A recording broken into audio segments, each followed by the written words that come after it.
and I wound up coming to BU. It was my first time away from home. I was a nervous little kid. I was a very lightweight, tiny kid. In fact, when I was first accepted the position and came to get my physical, the doctor tried to talk me out of playing. He said, they're big boys that you're playing with, and you're only 150 pounds. What the hell is wrong with you? I won't allow you to play. I said, are you kidding me? I'm coming. You ended up having an admiration and respect. Greg Drew was the running back that replaced me, and I remember sitting on the sidelines at a game, and Greg took one hellacious hit, and I said, oh my God, I could have never handled that hit. And 10 people just turned in the stands and looked at me, and they all in unison blurted, are you crazy? You were out of your mind. And I was so adamant because I saw an athlete performing where when you play, you don't know what you are able to do. I played football in high school, and I could kick a football a mile.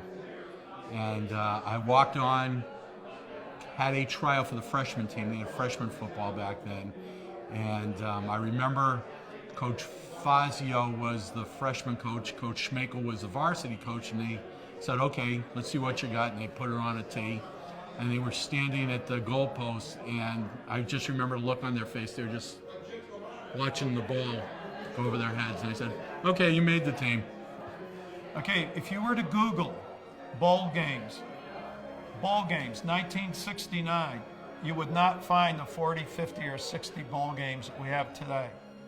And they have either 9 or 11 bowl games listed for 1969. I'm getting emotional again because we were in one of them. I guess the first time I got into a game, I played defensive back, and one of our defensive backs went down with an injury. That's what got me into play for the first time, and while playing that position, I got my first interception, and that was exciting, a first big play in the first game I played in college football. But one of the proudest moments was going over to London. We played the first American college football game against University of Richmond, and even though it was a losing effort, I was voted offensive MVP of the game, so I have like a silver dish that I treasure in my office to this day. There's a camaraderie that I think is so much stronger from being involved in a competitive environment where you're not just taking an exam to get a grade with a bunch of classmates, but rather you're sweating and working and getting hurt and sacrificing so that you have the same result with a bunch of players who have the same goal. The friendship with the other players was very good.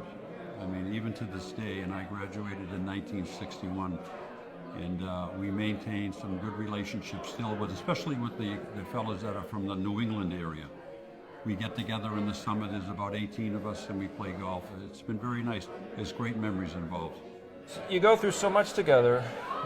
It's 4 years, it's year-round.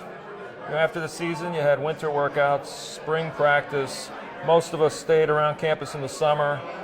So you worked hard with these guys for 4 years, and we're still friends to this day.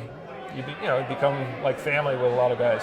When you're part of a team, you learn to adjust, you learn to cope, you learn what working together is all about, and that's what business is, that's what life is. So it's a great preparation experience. Prepared you for life. Well, I think the one thing I've learned as a college athlete is you go through a lot of tough times in playing sports. There's ups and downs. There are a lot of downs where you might lose a game, you might struggle during practice, you might have a bad practice, but you learn how to persevere. You learn how to get through that time. Things don't go always the way you want it to go, but you have to find ways to make it work and make the best of it. And I learned that a lot in football. I learned basically to rely on myself a great deal. When I put my mind to something, I was going to accomplish it, regardless of the obstacles that came ahead of you, regardless of the naysayers that said you can't. And I attribute that to the disciplines that we learned. They're not just teammates, they're not classmates, they're not fellow BU students. They're almost like brothers. They haven't seen each other for years, but it's almost like they had seen each other yesterday. What makes me most proud is to see how these young men have really led their lives. They came from all different parts of the country, all different socioeconomic backgrounds, but they all came together, and the bond that brought them together was BU football.